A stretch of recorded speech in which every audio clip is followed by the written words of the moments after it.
হচ্ছে অনেকদিন পরে ক্লাস দেখে সব তো ভুলে গেছি। আচ্ছা, আর তোমাদের কি অন্য লিঙ্কে কেউ আছে নাকি এরকম, মানে কারো লিঙ্ক পাইতে ঝামেলা হচ্ছে এরকম কিছু?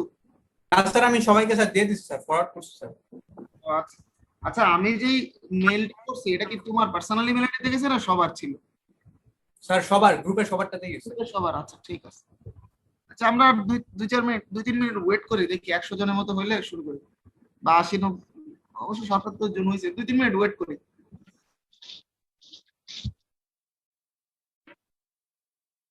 পড়াইছিলাম। তো আজকে আমরা নতুন অন্য কয়েকটা টপিক থেকে স্টার্ট করতে যাচ্ছি। তোমাদের ক্লাস হয়েছে আজকে কয়টা এখন পর্যন্ত? স্যার এটাই ফার্স্ট ক্লাস। এটাই প্রথম ক্লাস? না স্যার সকালে একটা হয়েছে স্যার, মানে অল্প কিছু। অন্য সেকশন আলাদা নাকি? না স্যার একসাথে হয়েছে স্যার, কিন্তু ক্লাসটা বেশিক্ষণ হয়নি স্যার, আরো কিছু ক্লাস স্যার হওয়ার কথা ছিল, ওটা স্যার আজকে হয়নি। ও আচ্ছা আচ্ছা, শুধু খালি আমার ক্লাসটাই হচ্ছে। ঠিক আছে, আজকে আবার বুধবারে মনে আছে, আমি এই উইকটা ক্লাস নিব, নেক্সট উইকে হয়তো 1-2টা ক্লাস আমার মিস হইতে পারে, বাট আমি জানাই দিব। আমি স্ক্রিন একটু শেয়ার দেই দেখি। স্ক্রিন কি শেয়ার হচ্ছে? জি স্যার, শেয়ার হচ্ছে। জি স্যার। আমরা আজকে প্রথম যে টপিকটা স্টার্ট করতে যাচ্ছি সেটা হচ্ছে social change versus social progress. So social change এই কনসেপ্টটা আসলে এটার সাথে কেউ যদি পড়াশোনা নাও করে, কাউকে জিজ্ঞেস করলে মোটামুটি একটা আনসার দিতে পারবে, এবং ওই আনসারটা খুব একটা ভুলও হবে না। তো আমি যদি একটু ফর্মালি বলতে গেলে সেটা হচ্ছে সোসাইটির কিছু কম্পোনেন্টস আছে। যেমন ধরো সোসাইটির অন্যতম মেইন একটা কম্পোনেন্ট হচ্ছে হিউম্যান বিইং, মানে আমরা মানুষ যারা। তো মানুষের মেইনলি যে হিউম্যান বিহেভিয়ার, এটা সোসাইটির সাথে অনেক বেশি জড়িত। তো এই হিউম্যান বিহেভিয়ারে যদি কোনো চেঞ্জ আসে, অথবা সোসাইটির অন্য কম্পোনেন্ট হতে পারে, ধরো সোশ্যাল স্ট্রাকচার হইতে পারে, বা ধরো সোশ্যাল ইনস্টিটিউশন, সোশ্যাল স্ট্রাকচারে পরে আসছে।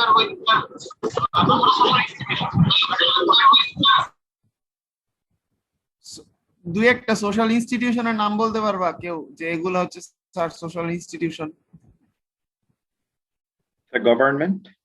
গভর্নমেন্ট আর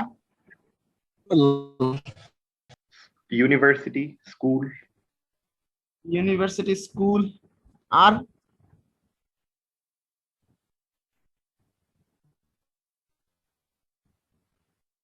আচ্ছা আমি বলি, অ্যাকচুয়ালি তুমি যেগুলা বলছো হসপিটাল আছে, হ্যাঁ, এখন যেহেতু ইউনিভার্সিটি হয়েছে, স্কুল কলেজ হসপিটাল ধরো লেডিস হল শেখ হাসিনা সবই হবে, বিল্ডিং সবগুলা একটা বাদ রাখবে না। কিন্তু বিষয়টা হচ্ছে এগুলা একটা সোশ্যাল ইনস্টিটিউশন না। হ্যাঁ, government a kind of political institution বলা যায়। ধর্মীয় উপাসনালয়, হ্যাঁ ধর্মীয় উপাসনালয় ঠিক আছে। এখন এগুলা সে স্কুল কলেজের লেভেলেই পড়ে। হ্যাঁ, আমি জাস্ট তাহলে ফ্যামিলি স্যার বলি, তোমরা একটা step, exactly family, right right. এখন তোমরা এতক্ষণ যেগুলো বলছো এগুলো একটা স্টেপ আহেড ছিল, একটা স্টেপ আগে ছিল। এরকম সোশ্যাল ইনস্টিটিউশন হচ্ছে ধরো ফ্যামিলি, সোশ্যাল ইনস্টিটিউশন হচ্ছে রিলিজিয়ন। আরে আমি সোশ্যাল ইনস্টিটিউশন হচ্ছে ফ্যামিলি, সোশ্যাল ইনস্টিটিউশন হচ্ছে রিলিজিয়ন, সোশ্যাল ইনস্টিটিউশন হচ্ছে এডুকেশন, এগুলো হচ্ছে সোশ্যাল ইনস্টিটিউশন। এখন তোমরা যেগুলোর নাম বলছো এগুলো হচ্ছে এক একটা physical forms of social institution. Like তুমি যদি বলো ধর্মীয় উপাসনালয়, মসজিদ, মন্দির, গির্জা, এগুলো হচ্ছে রিলিজিয়নের physical forms of social institution. তুমি যদি বলো স্কুল কলেজ ইউনিভার্সিটিস, এগুলো হচ্ছে এডুকেশনের ফিজিক্যাল ফর্মস। তার মানে সোশ্যাল ইনস্টিটিউশন হচ্ছে এডুকেশন, সোশ্যাল ইনস্টিটিউশন হচ্ছে ফ্যামিলি, রিলিজিয়ন, এগুলো সোশ্যাল ইনস্টিটিউশন। আচ্ছা, তো আমার আসলে সোশ্যাল ইনস্টিটিউশন অত ইন ডেপথে যাওয়ার দরকার নেই, আমরা জাস্ট মেইনলি যেটা পড়তে চাচ্ছি সোসাইটির বিভিন্ন কম্পোনেন্টস গুলো। আচ্ছা, তো একটা দেখলাম হিউম্যান বিং বা হিউম্যান বিহেভিয়ার, আরেকটা দেখলাম সোশ্যাল ইনস্টিটিউশন, আবার যেমন বলছিলাম সোশ্যাল স্ট্রাকচার। সোশ্যাল স্ট্রাকচারটা হচ্ছে এক একটা সোসাইটিতে সোশ্যাল ইনস্টিটিউশনস বা আদার কম্পোনেন্টস গুলা এক একটা সোসাইটিতে এক এক রকম সেটিং সেট থাকে। সো সোশ্যাল কম্পোনেন্টস গুলা যেই সেটিংসে থাকে বা যেই প্যাটার্নে থাকে ওইটা হচ্ছে ওই পার্টিকুলার সোসাইটির সোশ্যাল স্ট্রাকচার। যেমন আমি যদি এডুকেশনের কথা বলি, জাপানের এডুকেশন সিস্টেম আর বাংলাদেশের এডুকেশন সিস্টেম কিন্তু এক না। ওদের এডুকেশনটা একটা সেটিং এ করা, আমার দেশের এডুকেশন সিস্টেমটা আরেকটা সেটিং এ করা। সো এটা হচ্ছে সোশ্যাল স্ট্রাকচার একটা ডিফারেন্স। সো এরপরে হতে পারে যেমন ধরো সোশ্যাল রিলেশনশিপ, তোমার বাবা মার সাথে তোমার যে রিলেশনশিপ, অবভিয়াসলি এটা একটা সোশ্যাল রিলেশনশিপ, বাট সোশ্যাল রিলেশনশিপটা শুধুমাত্র ফ্যামিলি বা রিলেটিভদের সাথে লিমিটেড না, এটা বিয়ন্ড দ্যাট রিলেশনশিপ। লাইক এটা আবার অনেকটা সোশ্যাল স্ট্রাকচারের উপরও ডিপেন্ড করে। কেমন, ধরো তোমরা এখানে কতজন আছো, ধরো এখানে আছো এখন 99, আমাকে সহ ধরলাম 99। আমাকে যদি বাদ দাও তাহলে আচ্ছা 100, এখন আমাকে বাদ দিলে বাকি 99 এর মধ্যে তুমি একজন, তোমার সাথে বাকি 98 স্টুডেন্টস এর যে রিলেশনশিপ, তোমার সাথে কিন্তু আমার সেই রিলেশনশিপ না। কারণ যদিও আমরা এখানে 100 জনই হচ্ছি সোশ্যাল পার্সন, বাট আমার দেশের সোশ্যাল স্ট্রাকচার অনুযায়ী, আমার সোসাইটির সোশ্যাল স্ট্রাকচার অনুযায়ী আমি টিচার হিসেবে তোমার সাথে স্টুডেন্টের সাথে রিলেশনশিপটা একটু অন্যরকম, যেটা স্টুডেন্টের সাথে স্টুডেন্টের আবার অন্যরকম। সো হয়তো আমার সাথে তোমার রিলেশনশিপটা ডমিনেশনের, হয়তো আমার সাথে তোমার রিলেশনশিপটা গার্জিয়ানশিপের হইতে পারে। আবার অন্য ওয়েস্টার্ন কান্ট্রিজ এর একটা সোশ্যাল স্ট্রাকচারের সাথে যদি কম্পারিজন করো, সেখানে তো প্রফেসরকে নাম ধরে ডাকে। এখন তুমি তো আমার জীবনে আমার সোশ্যাল স্ট্রাকচার অনুযায়ী নাম ধরে রাখতে পারবা না, কারণ আমার সোশ্যাল স্ট্রাকচার সেটা অ্যালাউ করে না। তার মানে সোশ্যাল রিলেশনশিপটা সোশ্যাল স্ট্রাকচারের উপর অনেকখানি ভ্যারি করে। এই যে এতক্ষণ ধরে আমি কথাগুলা বললাম, কম্পোনেন্ট গুলা, হিউম্যান বিং বা human behaviour, human interaction, social relationship, social structure, social institutions etcetera, এই সবগুলা জিনিসের মধ্যে কোনো একটাতে যদি বা সবগুলাতে একটা দুইটাতে যে কোনোটাতেই হোক যদি কখনো চেঞ্জ আসে, সেই চেঞ্জটা হয় সোশ্যাল চেঞ্জ। এতগুলা কথার মানে হচ্ছে যে এই কম্পোনেন্ট গুলার মধ্যে যদি কখনো কোনো চেঞ্জ আসে, সেটা হচ্ছে সোশ্যাল চেঞ্জ। এখন চেঞ্জ ভার্সেস প্রগ্রেস, এটার কনসেপ্ট এটাও তোমরা বুঝবে, এটা আমার পড়ানো লাগবে না। সোশ্যাল চেঞ্জ আর সোশ্যাল প্রগ্রেস এর মধ্যে মেইন পার্থক্যটা কি কেউ একজন বলো, শুনছো তোমরা? ভাই আমি খালি নিজে নিজে কথা বলে যাচ্ছি, কেউ নাই? ওই আজব তো, সিআর কি আছে? জি স্যার, আসি স্যার। সবাই এরকম ঘুমাই গেছে কেন? দাঁড়াও দেখি আমার সিরিয়ালে নেক্সট কি আছে। Roll number 129। 129 কি 1601? ও হ্যাঁ sorry 1601।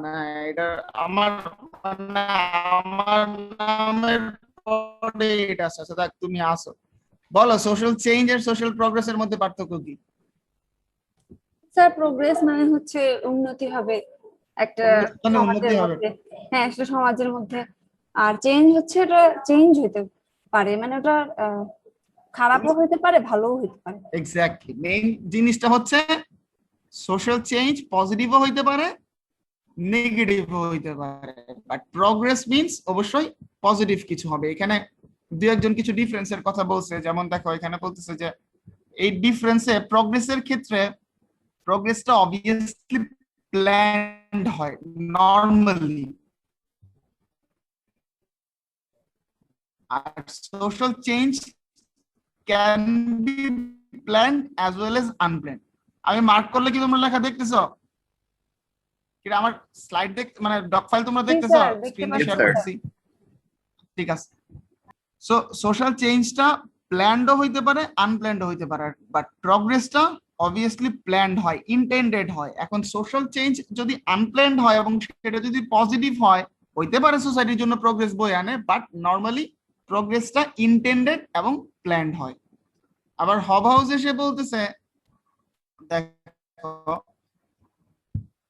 believe that only moral development leads to social progress, but in case of social change it may lead to the development of moral values or a degeneration of moral values. মানে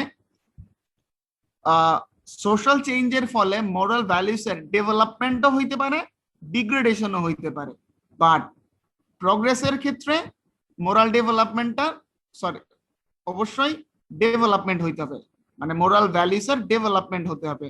আর চেঞ্জের ক্ষেত্রে moral values এর ডেভেলপমেন্টও হতে পারে, আবার ডিগ্রেডেশনও হতে পারে।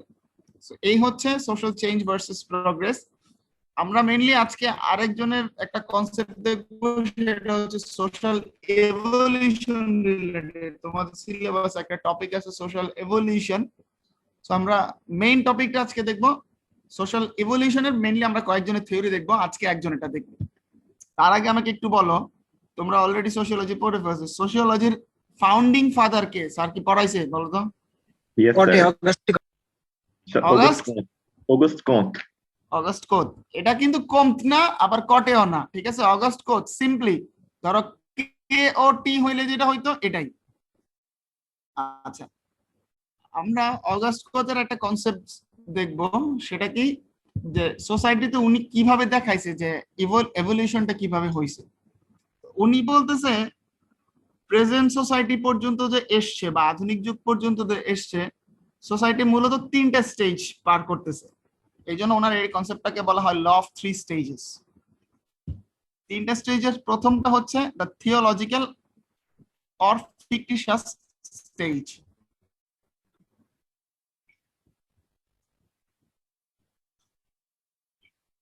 আর second স্টেজটা হলো metaphysical or abstract stage.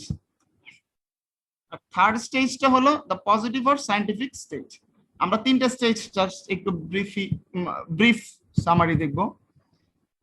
Theological or fictitious stage মানে এই স্টেজে যখন মানুষ বিলং করত, তখন মানুষ সুপার ন্যাচারাল বিং এ বিলিভ করত। সুপার ন্যাচারাল মানে কি? অতিপ্রাকৃত। অতিপ্রাকৃত বা, এবং এই স্টেজের লোকজন মেইনলি স্পিরিটে বিলিভ করত। স্পিরিট মানে হচ্ছে যেটা আত্মা। এবং এই স্টেজটাকে 3টা সাব স্টেজে ভাগ করা হয়েছে।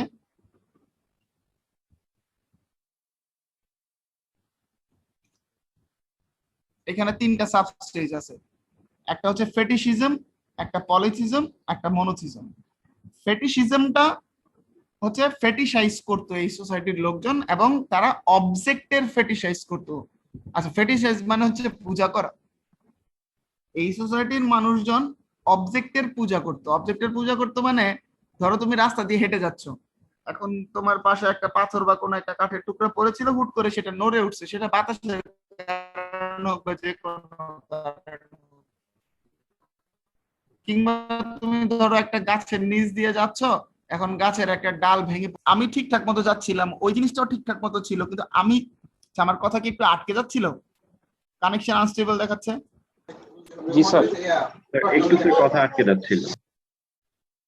আচ্ছা, আমি যেটা বলতেছিলাম যে ফেটিশিজম এই স্টেজের মানুষজন অবজেক্টের পূজা করতে, এবং অবজেক্টের পূজা করতে বলতে ওই যে রাস্তা দিয়ে হেঁটে যাওয়ার সময় ধরো গাছের একটা ডাল তার মাথার উপরে ভেঙে পড়ছে, তার মনে হইতো কি রে এটা তো এতক্ষণ ঠিক ছিল, কিন্তু আমার মাথার উপরে কেন পড়লো, তার মানে মনে হয় গাছটা হচ্ছে আমার উপর ডিস্যাটিসফাইড।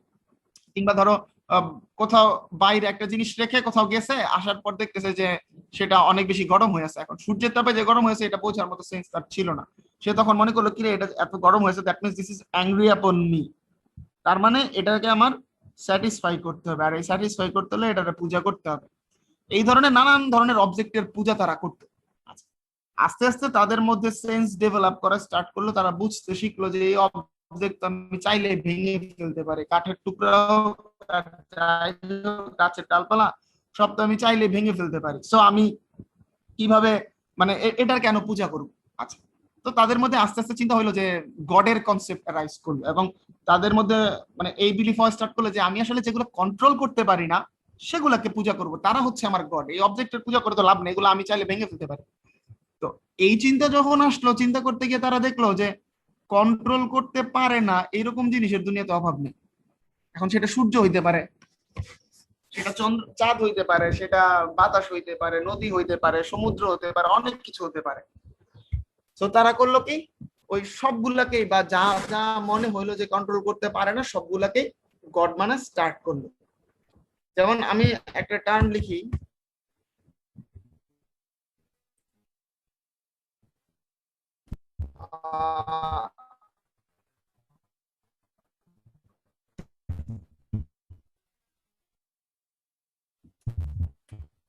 অ্যাথিস্ট মানে কি বলতো? স্যার যে স্যার কোনো গডেই বিশ্বাস করে না।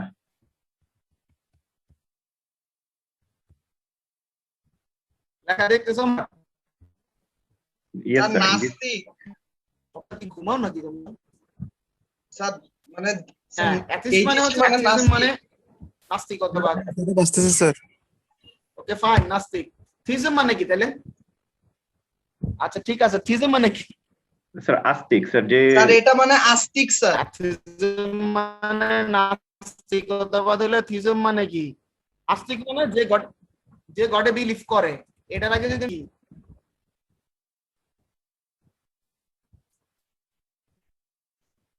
স্যার অর্থ হচ্ছে স্যার বহু ঈশ্বরবাদ। বহু ঈশ্বরবাদ। তুমি কি ডিকশনারি থেকে বলো নাকি এতক্ষণ পর পর? এর আগে যদি মনও দেই তাহলে কি হবে? স্যার এক স্যার, ঈশ্বরবাদ এক স্যার। ঈশ্বরবাদ। স্যার ডিকশনারি না স্যার, আগে থেকে জানি। Fine.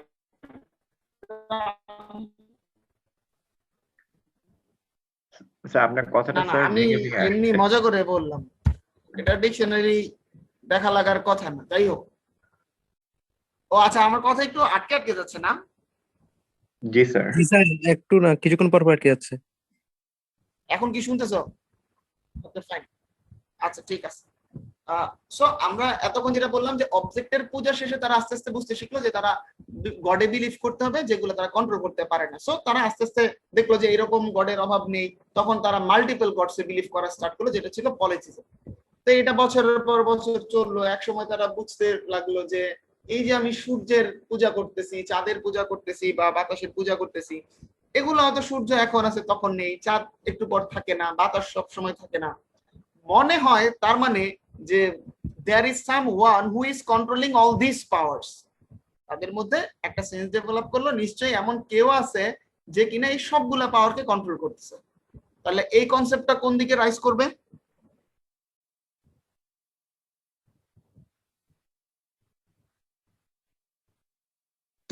মনোথিজম। স্যার কনসেপ্ট এসে তখন থিইজমে রাইজ করবে। এটা হচ্ছে মনোথিজমে রাইজ। এই পর্যন্ত ছিল না, থিইজম কিন্তু অ্যারাইজ করছে এখানেই, পলিথিজমে। এই ফেটিশিজম থেকে চলে আসছে।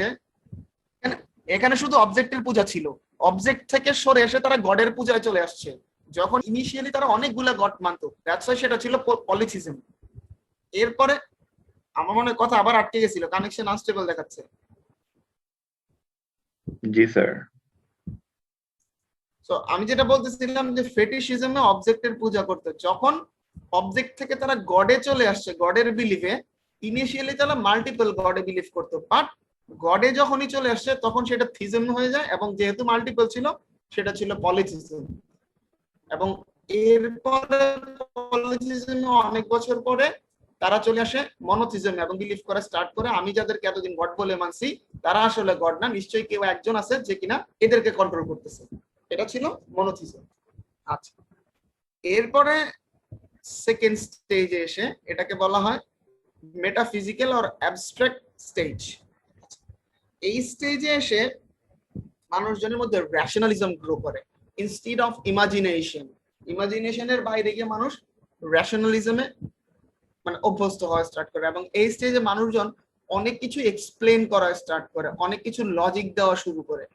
তো তাদের কাছে যেটা ছিল, অনেক কিছু লজিক দেয় বাট সবকিছু না। সো তাদের কাছে ছিল যে দেয়ার ইজ গড, মানে দেয়ার ইজ সুপার ন্যাচারাল পাওয়ার, ঠিক আছে, but god doesn't stand directly behind everything happening in the world. মানে গড নিজের হাতে সবকিছু করে দেয় না।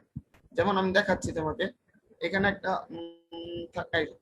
states that God doesn't stand directly behind every phenomenon. God সবকিছুর পিছনে ডিরেক্টলি অবস্থান নেয় না, মানে গড নিজের হাতে সবকিছু করে দেয় না। এই ধারণাটা কেন আসছে আমি জাস্ট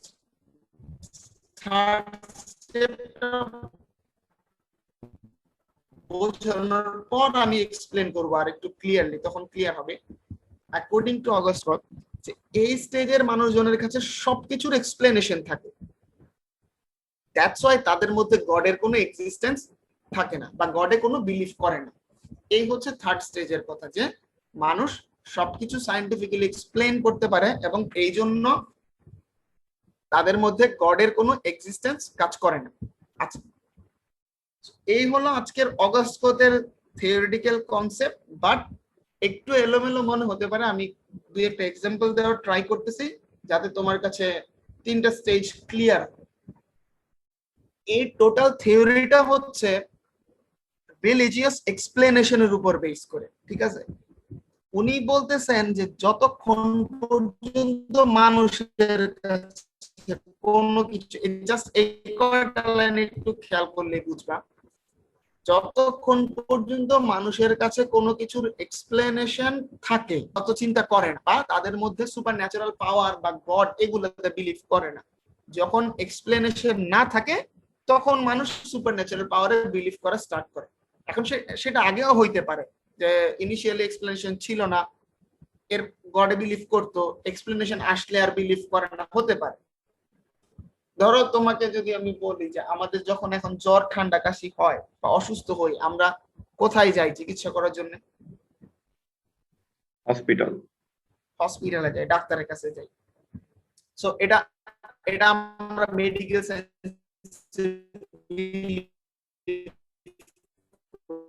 বলি। তোমাদের মধ্যে কয়জন আছো যারা কবিরাজের কাছে যাও ঝাড়ফুঁকের জন্য? কেউ যায় না? শেয়ার কই, তুমি কি যাও? স্যার কথা শুনতে পাচ্ছি না স্যার। এই তো, এটা তো বলতে হবে যে কথা তখন শুনতেছিল না। স্যার শুনছি স্যার, ওই যে কবিরাজ নিয়ে কি যেন বলতেছিলেন স্যার। হ্যাঁ সেটাই বলতেছি, আমরা অসুস্থ হইলে কই যাই? স্যার ডাক্তারের কাছে। কবিরাজের কাছে কেউ যায়? স্যার রোল 107 যায়। রোল 107 যায়, আমি এটাই চিন্তা করতেছিলাম যে কেউ যায় কিনা। রোল 107 কি আসো? সাফিন, সাফিন কি ঘুমাও? না স্যার আছি তো। স্যার শাহিন তো স্যার শুধু স্যার 007 আমি, 107 না।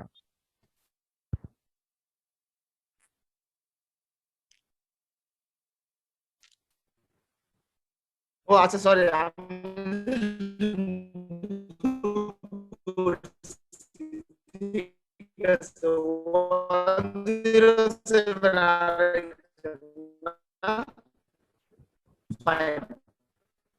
এখন আমি যেটা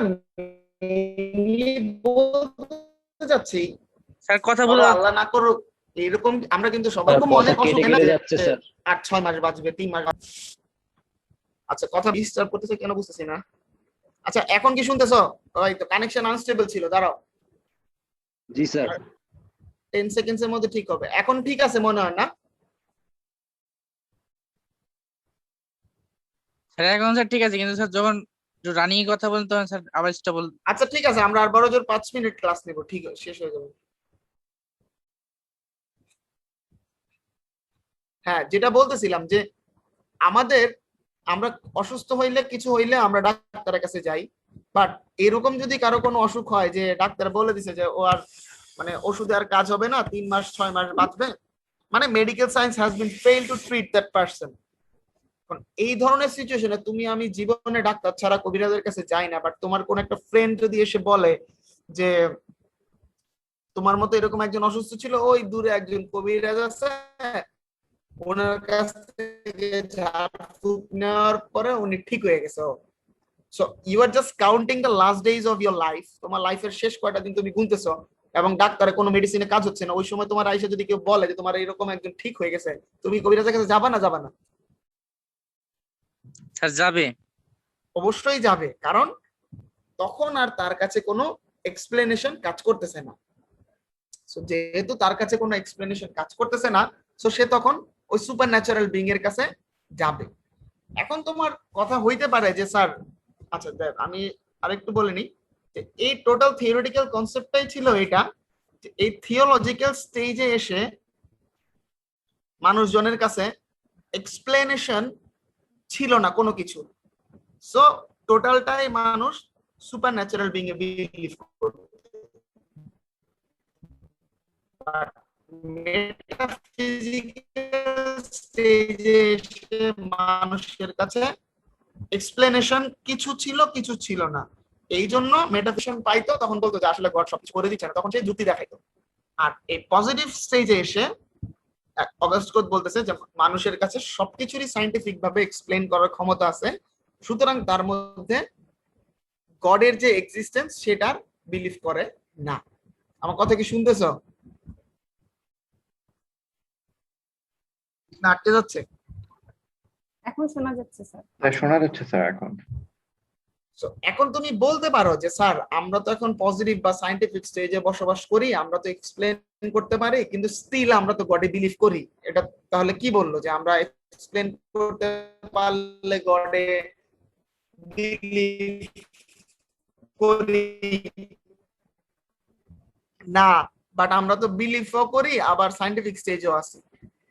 এখানে একটা কথা হচ্ছে আমরা এখনো অ্যাবসলিউটলি আমাদের কাছে যতখানি এক্সপ্লেনেশন আছে ততক্ষণ কিন্তু আমরা গডকে প্রায় সময় ইগনোর করে যাই। আমি যদি তোমাকে বলি, আমি একটু ইসলাম রিলিজিয়নের পার্সপেক্টিভ থেকে এক্সাম্পলটা দিব, অন্য রিলিজিয়ন ওদেরকে আমি বুঝাই দিব, আশা করি বুঝবো। বাট যারা ইসলাম রিলিজিয়নের তারা আমাকে একটু কোঅপারেট করবে আনসার দিই।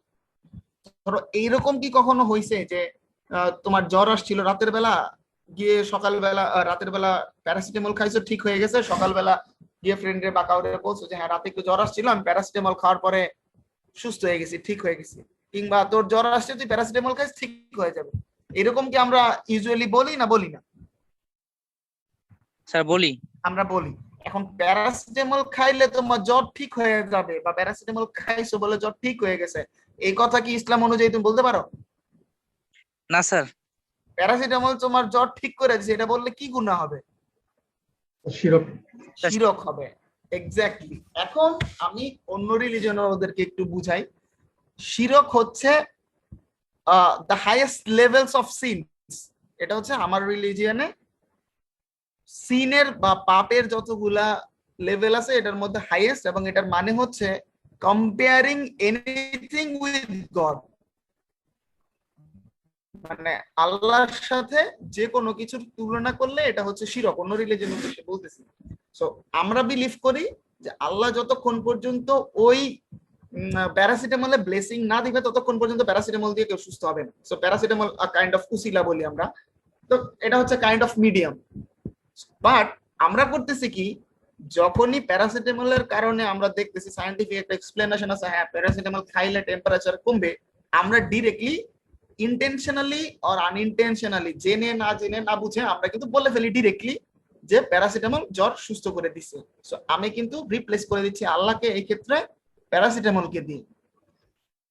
কিন্তু তুমি যদি কারো ক্যান্সার হয়, তুমি কি কাউরে বলবা যে তুমি অমুক ওষুধ খেয়ে নিও, যতই ওষুধের নাম জানো, আরো তুমি বলবা না, কারণ ওই ক্যান্সারের ট্রিটমেন্ট এখন পর্যন্ত এক্সপ্লেনেশন এখন পর্যন্ত বের হয় না। তুমি ডাইরেক্ট বলবা হয়তো যে তুমি আগে আল্লাহ আল্লাহ করো। আমাদের মধ্যে, কিংবা তুমি অসুখের কথা বাদ দাও, তুমি ধরো পরীক্ষার হলে তোমার ধরো 4টা প্রশ্ন খুব কমন করছো, 4 সেট, তুমি 4 সেট খুব সুন্দর মতো আনসার করছো, একদম বাসায় এসে দেখছো আনসার টানসার মিলছে, তো আমরা কি বলি সাধারণত, আমি আমার মতো 4 সেট লিখে দিয়ে আসছি, এরপরে বাকিটা আল্লাহ জানে, এরকম কি আমরা বলি? জি স্যার। আমার কথা হচ্ছে বাকিটা আল্লাহ কেন জানবে? তুমি যে নিজের হাতে 4 সেট লিখে দিয়ে আসছো, ওটা আল্লাহ করায় নাই বা আল্লাহ জানে না?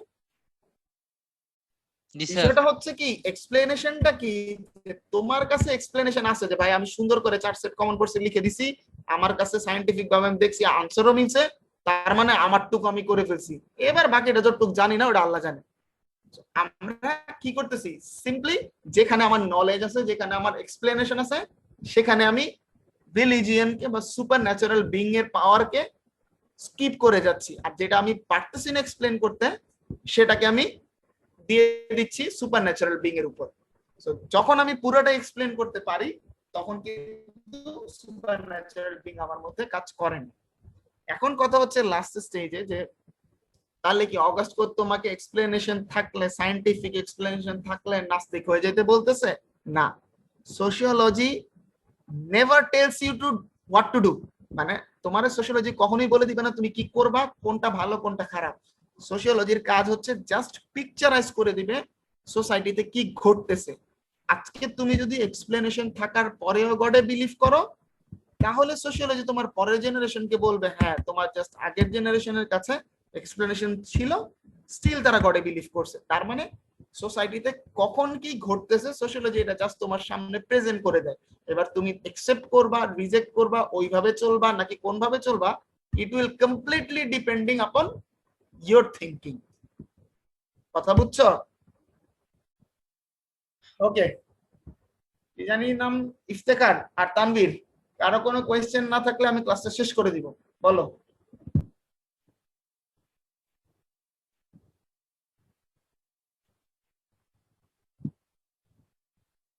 সিয়ার তোমরাও কি ঘুমাই গেছো? না স্যার আসছি। দেখো কারো কোনো কোয়েশ্চেন না থাকলে ঘুমাই যেতে বলছি, ক্লাস শেষ করে দিলাম তাহলে। অমর্ত্য স্যার। দাস কি আছো? Roll number 026। জি স্যার। ঠিক আছে, তাহলে ক্লাস শেষ করে দিলাম। আসসালামু আলাইকুম আমার স্যার।